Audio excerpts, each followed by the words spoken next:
I'm Andrew Zimmern.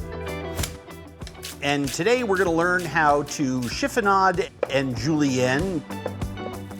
But the recipe that we're making are sweet potato and shrimp fritters.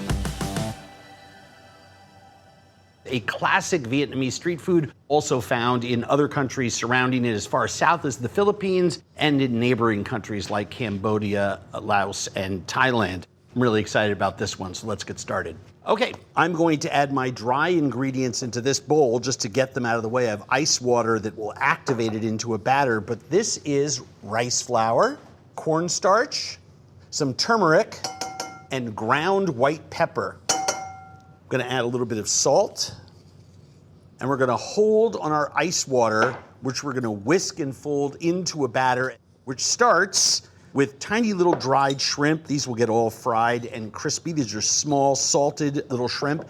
To that, I'm going to add some scallion and some chili, along with julienne, sweet potatoes, and shrimp. The knife that I have selected to do this is this nakiri. It's a blunt nose chef knife. It's very sturdy, and when I choke up on it, if you'll notice with this knife, it's got the same thickness all the way across. So it's super, super stable.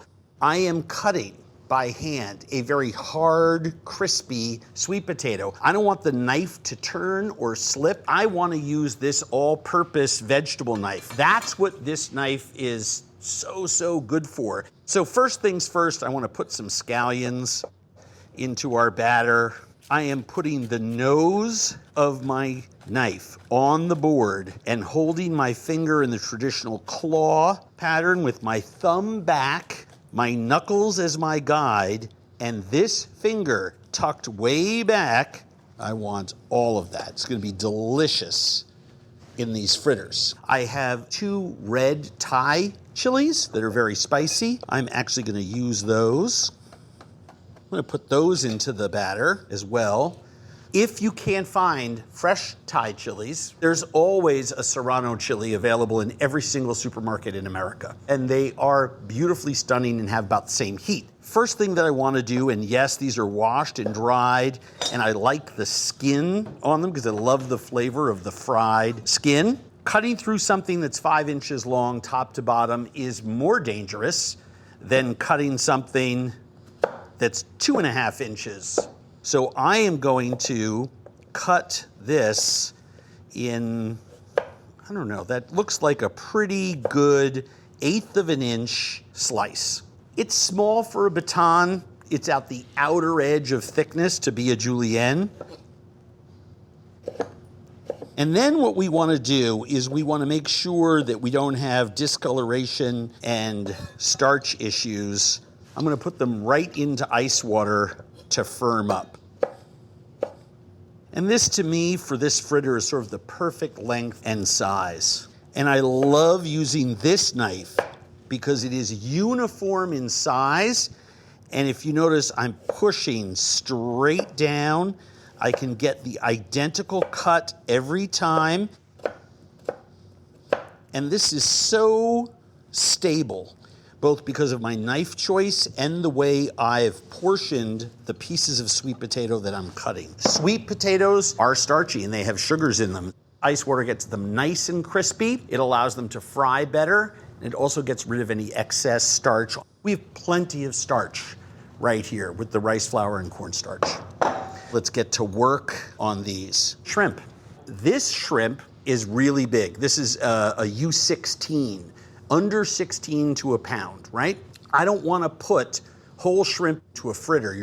How are you going to eat that? I'm going to cut the head off so that they're in the fritter, and then I'm going to devein them and cut those in half, discarding the tail and collar, which are big on this one, and let the rest of that shell sort of fry up in the fritter and be yummy and crispy. First thing that I want to do is take off the eyes and the head. It's got a lot of spiky pieces here.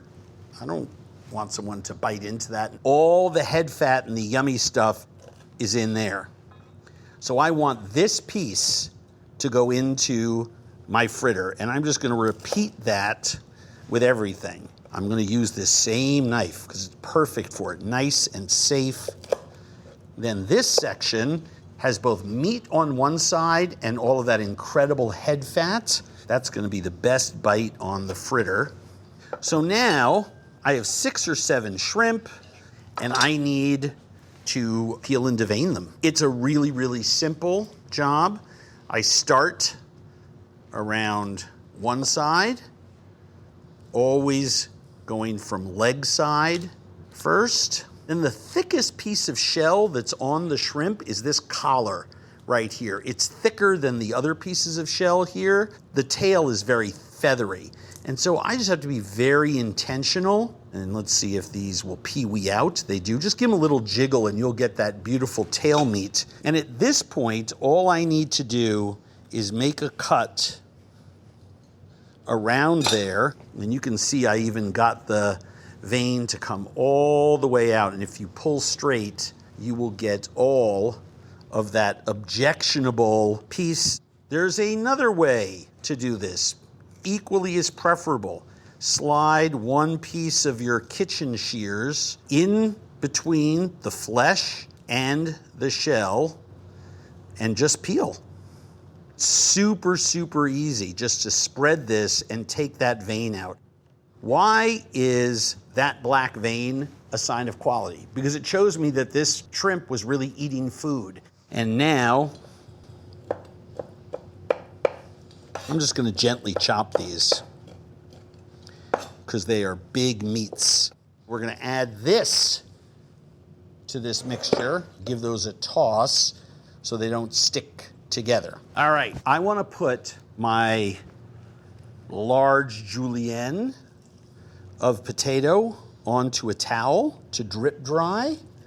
It also allows me to shake away any ice cubes that are out there. And all I want to do is sort of gather this up into a little pyramid a couple times. And what's going to fall to the bottom? Water and ice cubes.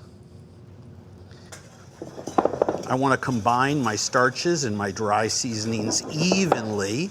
And then I have this icy cold water.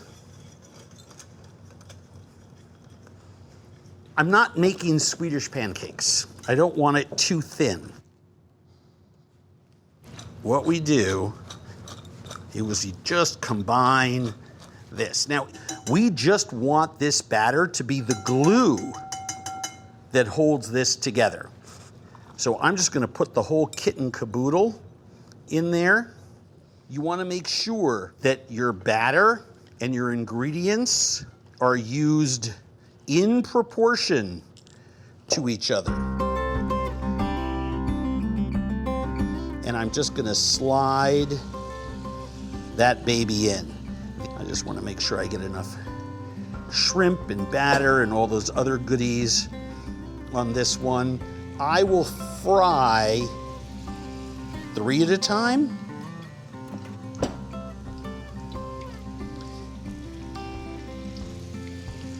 We do not agitate them. Little pieces that fly off are fine.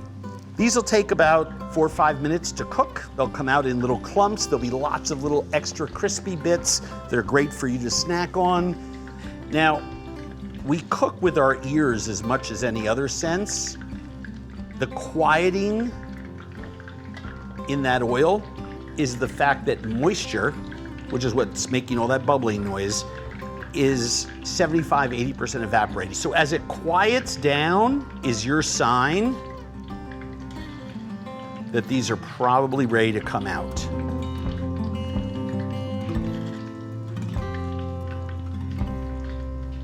Meanwhile, let me take a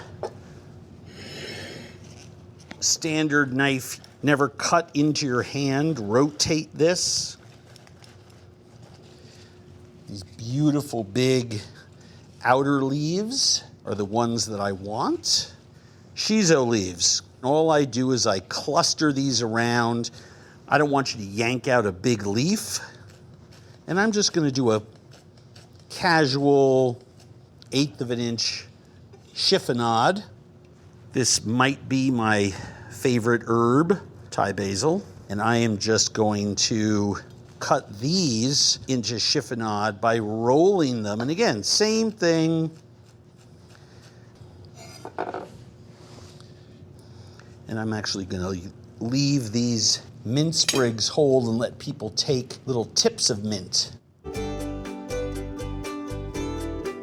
As you can see here, we have batter, we have head, we have little bits of shrimp, chili, and scallion. I want people to take a little bit of Thai basil, a little bit of shiso, tuck some scallion inside there, take some mint and put that in there, and then we'll put them all out on a tray and allow people to help themselves to the nuoc cham that we made earlier. I do like to put a little spoon out in people's nuoc cham so they can pour it on, and as they're eating it, it's sloppy and wonderful, and they can dip pieces in. This sweet potato and shrimp fritter is going to be one of your family favorites for a long time to come.